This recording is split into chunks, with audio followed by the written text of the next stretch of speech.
اگر کوئی انسان آپ کو نظر انداز کرتا ہے، آپ اس میں یہ دیکھنا چاہتے ہیں کہ وہ انسان آپ کے پیچھے پاگل ہو، آپ کی محبت میں اس حد تک آگے بڑھ جائے کہ اس کے آگے کوئی اور انتہا نہ رہے، یعنی وہ اینڈ ہو اس چیز کا، تو وہ ایک دفعہ یہ بتائے گئے طریقے کے مطابق ایک دفعہ عمل ضرور کریں۔ جیسے ہی آپ یہ عمل کرتے ہیں، دوسرا انسان وقتی طور پہ نہیں بلکہ جب تک زندہ رہتا ہے آپ کی محبت میں گرفتار رہتا ہے، آپ کی محبت کے ہی گن گاتا رہتا ہے۔ آسان ترین عمل ہے، دن کے وقت کیا جانے والا عمل ہے، رات کے وقت یہ نہیں کیا جاتا، دن کی روشنی میں کیا جانے والا عمل ہے، رات کے وقت اندھیرے میں یہ عمل نہیں کیا جاتا۔ جیسے ہی آپ یہ عمل کرتے ہیں، اللہ کے فضل سے، اللہ کے کرم سے یہ عمل اپنا اثر اسی وقت اثر دکھانا شروع کرتا ہے۔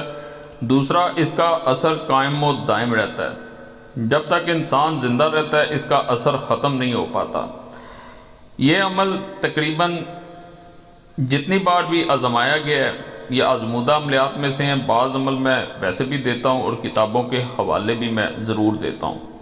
یہ آزمودہ عمل ہے اور جب بھی اللہ کے فضل سے اسے دیا گیا ہے فائدہ ہوا ہے، تو اس لیے قریشی صاحب چینل پہ اسے دے رہا ہوں۔ گزارش ہے کوئی قریشی صاحب چینل کا تعویذ وظیفہ کسی چینل پہ دیکھا کریں، ضرور کمنٹس میں نام چینل کا اور لنک دیا کریں۔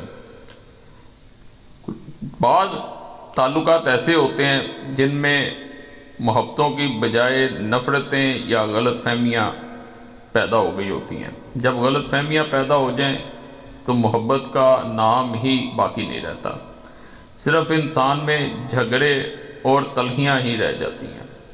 بعد میں چاہے انسان لاکھ صفائیاں دیتا رہے لیکن دوسرا انسان کبھی واپس لوٹ کے نہیں آتا۔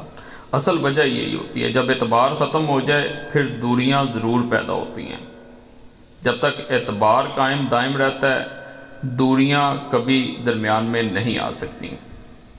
آج کا عمل جو ہے اللہ کے فضل سے وہ غلط فہمیوں کو ختم کر دیتا ہے۔ دو انسانوں میں جو وجہ ہوتی ہے نفرت کی، اسے ختم کرتا ہے، دوسرے انسان کے دماغ سے اسے دور کر دیتا ہے۔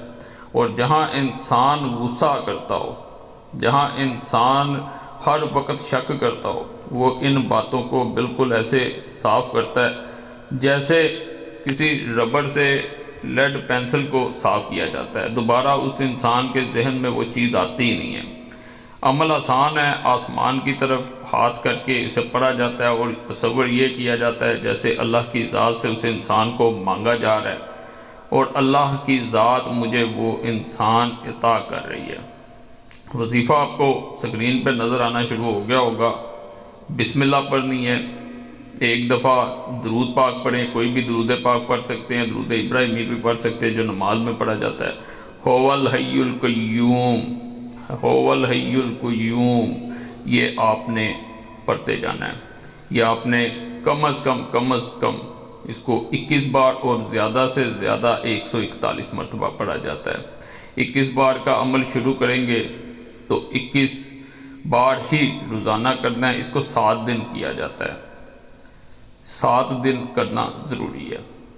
اور اگر 141 مرتبہ والا شروع کرتے ہیں تو آپ نے پھر اس کو 21 دن پورا کرنا ہے۔ دونوں کی اپنی طاقت ہے، دونوں کا اپنا فائدہ ہے۔ ایک تو ایک انسان میں احساس پیدا ہوگا، آپ کو خود منائے گا، راضی کرے گا جب سے ہی آپ عمل پورا کریں گے، اور اس میں آپ کے لیے محبت پیدا ہوگی۔ احساس ہی محبت ہے، جب احساس نہ ہو تو محبتیں باقی نہیں رہتی۔ جب غلطی کا احساس ہو جائے انسان دوسرے انسان کی ایسے قدر کرنے لگے جیسے اس کا حق ہو تو پھر محبتیں لوٹ آتی ہیں۔ تو اس عمل کا یہی اصل فائدہ ہے کہ دو انسان ایک دوسرے سے پھر جدا نہیں رہ پاتے۔ اللہ کے فضل سے رشتوں میں برکت پیدا ہوتی ہے، دوریاں ختم ہو جاتی ہیں۔ جو ناچاتی چل رہی ہوتی ہے وہ انسان، یہ نہیں کہ دوسرے انسان کو، آپ کو خود بھی لگے گا کہ کس طرح اس مسئلے کو اب حل کیا جائے، اور اسی طرح مسئلہ جو ہے وہ حل ہو کے رہتا ہے۔ باقی اجازت کے لیے ویڈیو لائک ضرور کر دیں، چینل سبسکرائب نہیں کیا ہوا ضرور کریں اور گھنٹی کے نشان پہ ضرور دبا دیا کریں۔ جمعرات کی دعا میں اپنا نام شامل کرنے کے لیے کمنٹس میں ضرور چھوڑا کریں۔ فائدہ اللہ کی ذات کا شکر ادا کریں، وہی ذات ہے فائدہ دینے والی، اور دعاؤں میں ضرور یاد رکھیں۔ باقی اللہ سے یہی دعا ہے جو بھی اس چینل پہ کسی بھی نیک حاجت کے ساتھ آیا، پریشانی میں آیا، مصیبت میں آیا، اللہ اس کی نیک حاجت پوری کرے، اللہ پریشانیاں دور کر دے، اللہ مصیبتیں دور کر دے۔ جو بچے بچیاں پریشان ہیں، شادی میں رکاوٹ ہے، بندش اللہ دور کر دے۔ جو ازواجی زندگی میں ناخوش ہیں، اللہ ان کی زندگیاں خوشیوں سے بھر دے۔ جو بچے نافرمان ہیں، اللہ ان کو فرما برداری دے، اللہ ان کو فرما بردار بنائے۔ آمین یا رب العالمین۔